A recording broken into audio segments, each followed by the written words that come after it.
The Crusades were military campaigns waged by Western European Christians during the Middle Ages for the defense and expansion of Christendom.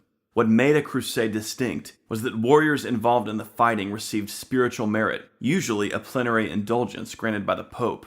A crusade was considered by Western European Christians to be a holy act, an act of sacrifice and piety for the love of Christ. 4 centuries before the beginning of the Crusades, the first Muslim armies swept out of Arabia to conquer Palestine, Syria, Mesopotamia, Egypt, North Africa, and Spain, some 2/3 of the Christian world. Between the 7th and 11th centuries, Christians fought wars against Muslims to prevent them from making further conquests into Christian territory, or to reconquer what had already been captured. In Spain, Christian kingdoms waged wars to recapture their homeland from the Arabs, while the Byzantine Empire in the east was engaged in centuries of war with the Muslims for control of Anatolia and other regions. In the 11th century, the Seljuk Turks, recent converts to Islam, swept through Syria and Palestine. In 1071, they defeated the Byzantines at the Battle of Manzikert, conquering almost all of Anatolia. In response, Pope Urban II called the First Crusade, asking knights from all over Europe to band together and push back the Seljuks. Over the 12th and 13th centuries, the popes called more crusades to the Holy Land and also called for crusades in Spain to help push back the Muslim powers.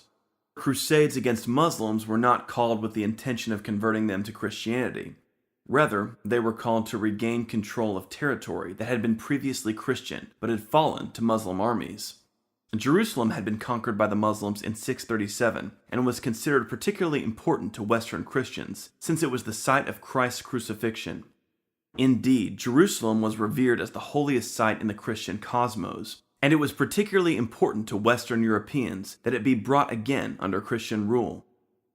When in the 11th century, news arrived that Christian pilgrims traveling to Jerusalem were being harassed and killed by the Seljuk Turks, this fact alone inspired many knights to join the First Crusade.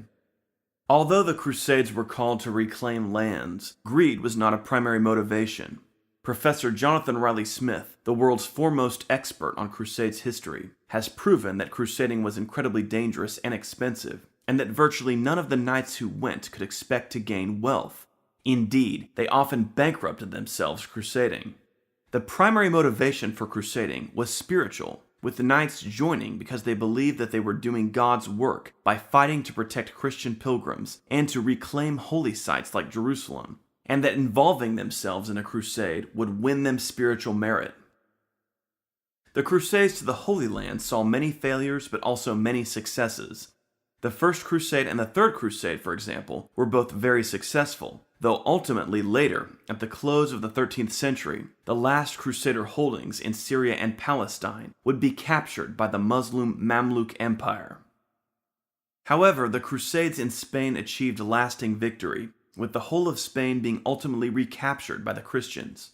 Later crusades would also be called against the Ottoman Turks, such as the Crusade of Lepanto in 1571. If you want to learn more about the Crusades, subscribe to this channel, Real Crusades History. We present regular videos and podcasts on the Crusades.